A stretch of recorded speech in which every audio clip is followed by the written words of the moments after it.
ما يمشيوش 21 سنة. كنا في سهرية عملتها الجامعة في اوتيل. Cette semaine, Télérama a choisi La Belle et la Meute, le deuxième long métrage de la réalisatrice tunisienne Kaouter Benania.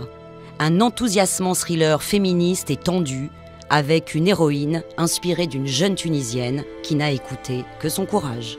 C'est un film sur une jeune femme qui s'appelle Mariam et qui lui arrive quelque chose d'extrêmement tragique. Elle se fait violer par 2 policiers et elle décide d'aller porter plainte. Donc comment porter plainte à la police contre 2 policiers? C'est ça l'histoire de La Belle et la Meute en une nuit. Moi, ce qui m'intéressait dès le départ dans cette histoire, c'est pas le côté victime d'un viol, pas que ça, mais c'est aussi le côté comment on devient un héros, comment on se transforme, comment face à l'épreuve, face à la tragédie, on devient quelqu'un d'autre. Je trouvais ça très beau.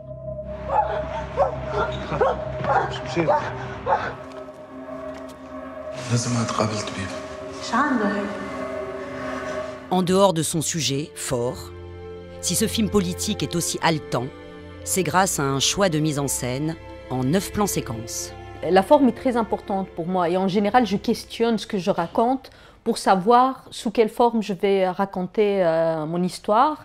Il se trouve que c'est une nuit, c'est un tunnel où il y a des étapes, comme ça un compte à rebours. Donc je me suis dit la forme la plus adéquate, c'est une forme où on sent vraiment le moment, le temps réel de ce qui se passe. Donc pour ça, il y a le plan séquence qui est dans le langage cinématographique extrêmement important pour donner cette impression et pour donner cet accès privilégié au spectateur. Et le côté thriller, bien sûr, parce que moi je voulais pas faire un film juste social comme ça. Moi j'aime bien quand il y a de la tension, il y a de l'émotion forte et je trouve que le thriller et même le film d'horreur invoque ça. Donc j'avais besoin des codes de films de genre pour raconter cette histoire aussi.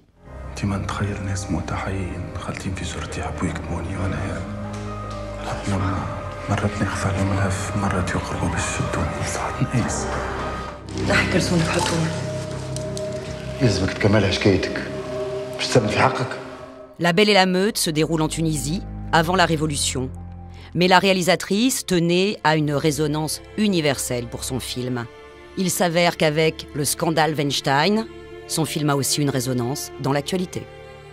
Quand on a du pouvoir, on peut en abuser, on peut utiliser les mêmes stratagèmes que la flicaille de violeurs que j'ai dans mon film. On a là l'un des plus grands producteurs de Hollywood.